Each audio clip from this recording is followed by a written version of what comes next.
どうも、フリーキャド速攻解決Tipsのコーナーです。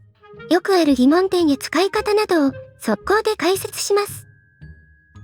今回は、一時停止中、炸裂度、機能の使い方について解説します。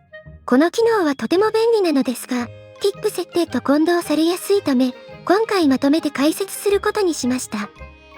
使い方によって、作業効率が大きく変わりますので、本質を理解しましょう。さて、ホール機能を使ってネジ山を作成したとき、モデルの表示が極端に重くなるような経験はありませんか？表示は重いけど、ネジ山は最終的に必要なので、削除することもできない状況に陥ってしまう。結局、重い状態を我慢して、作業を続けることになってしまいます。こんな時に活躍するのが、一時停止中機能です。これは一言で言うと、モデルツリーの特定の工程を削除せずに存在しなかったことにする機能です。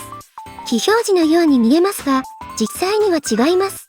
非表示にするわけでも、ただ無効化するわけでもありません。形の作られ方から、その工程だけを外してしまう、というのがポイントです。では、一時停止中とは何なのか、もう少し詳しく見ていきましょう。現在、画面の通り、四角い土台の上に、ネジ穴、六角形のパッド、円形のポケットを作成しています。それぞれ、順番に、工程1、工程2、工程3とします。工程1のネジ穴は、ネジ切りを行っていますので、処理が重いです。形状を作る上で、ネジ穴を削除するわけにはいきませんが、作業中の処理が重いのがネックです。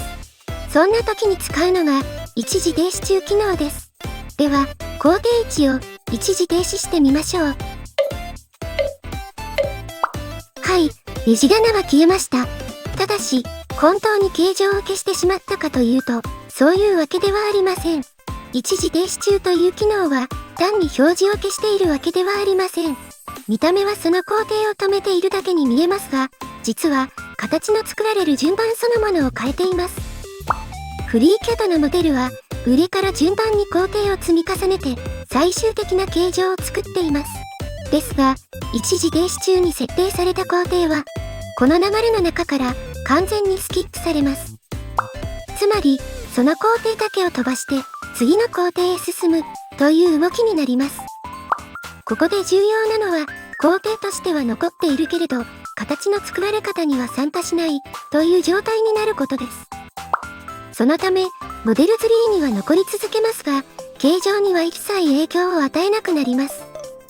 この動きによって、重い工程を一時的に外しながら、後から元に戻すことができるわけです。では、実際に設定方法を見ていきましょう。今、ホール機能で、ネジ山ありとネジ山なしの2つの工程があります。モデルツリーのホールネジ山あり、ホールネジ山なしが、その2つの工程となります。補足ですが、ホールネジ山ありは、穴の種類が、モデル、ネジ山に設定されています。ホールネジ山なしは、穴の種類が、タップドリル、ネジ切り用に設定されています。通常は、履歴の上から順に積み重なるため、最終的には、ネジ山ありの状態が表示されています。映像ではわからないと思いますが、ネジ山の描画の影響で、表示が重くなっています。ここで、モデルツリーのホールネジ山ありを右クリックしてください。メニューから一時停止中を選択してください。この時点ではフリーキャドがまだ再計算していないため、見た目には変化がありません。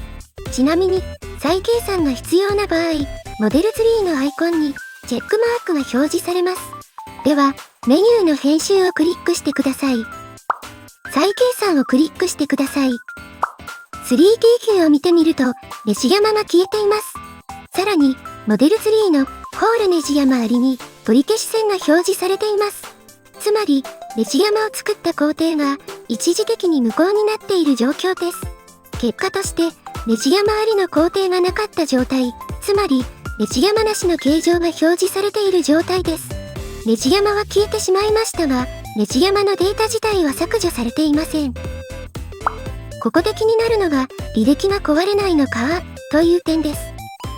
今一度、先ほどのネジ穴、六角形のパッド、円形のポケットの工程1、2、3のモデルで検証してみましょう。工程にの六角形パッドにフィレットを適用します。フィレットが適用されました。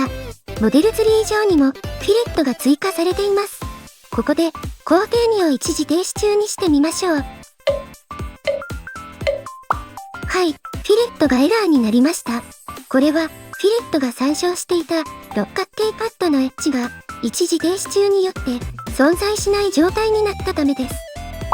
まとめると、一時停止中は履歴を削除しているわけではないため、基本的に履歴構造そのものは維持されます。ただし注意点があります。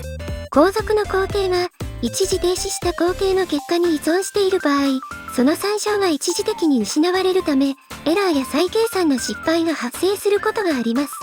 これは不具合ではなく、参照している形が一時的になかったことになっているために起きる正常な挙動です。そのため、安全に使うには、なるべく依存関係の少ない最後の方の工程で使うのが基本です。例えば、ネジ山やフィレットのような最後に追加する要素であれば、問題なく使えるケースが多いです。さてここで、ティップ設定との違いを説明します。再度、先ほどのネジ穴、六角形パッド、円形ポケットの工程1、2、3のモデルを使います。では、工程1をティップ設定してみましょう。はい、このように工程1の形だけが表示されて、工程2と工程3は表示されなくなりました。ただし、ここが重要です。ティップ設定は表示を途中の形に切り替えているだけで、工程2と工程3は裏側ではその後の工程もそのまま形を作り続けています。つまり、どこまでの形を見せるかを決めているだけという動きになります。では次に、工程1を一時停止中にしてみましょう。